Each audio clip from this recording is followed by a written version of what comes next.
Alam nyo, ito ata ang unang pagkakataon na ganito karami ang kailangan naming itira dito sa safe house. Due to this unique situation that involves national security, ready naman kami, ang Global Agency for Government Operations, na ibigay ang lahat ng kailangan nyo habang nandito kayo. Yup. At dahil sa unique na sitwasyon na meron tayo dito, sabi nga ni Agent Alex, ire-require ko po ang bawat isa sa inyo ng 5 C's. Coordination, cooperation, collaboration, consideration, at higit sa lahat, consultation. Consultation. Yes po, Aling Tess, consultation po. Kasi po, nasa amin po ang responsibilidad ng kapakanan ninyong lahat. Kailangan nyo po ikonsulta sa amin kung meron kayong mga major life decisions for safety purposes po. So every time na lalabas ng compound, kailangan munang humingi ng permiso mula sa amin.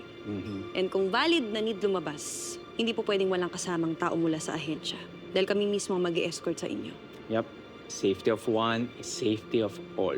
Safety of what? Safety of all. Very good. Okay?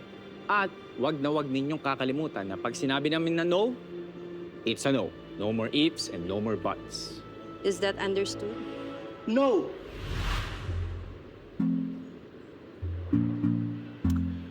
At ito pa ang pinaka-wag niyong kakalimutan sa pinaka-paborito kong house rule dito sa safe house. Think win-win. Understand?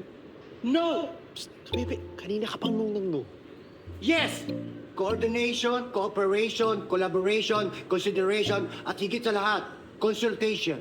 Okay, going back. Yun kasi ang step number 4 pagdating sa 7 Habits of Highly Effective People. Yung libro na yun, nandito lang yun. Hanapin nyo lang, huwag kayong mahihiramin. And that's it. Sana malinaw sa inyo ang rules dito sa safe house. And again, hindi man to isang ideal setup, but we hope that you still get to feel at home. Mas lumalalim ang sikreto sa bawat episode.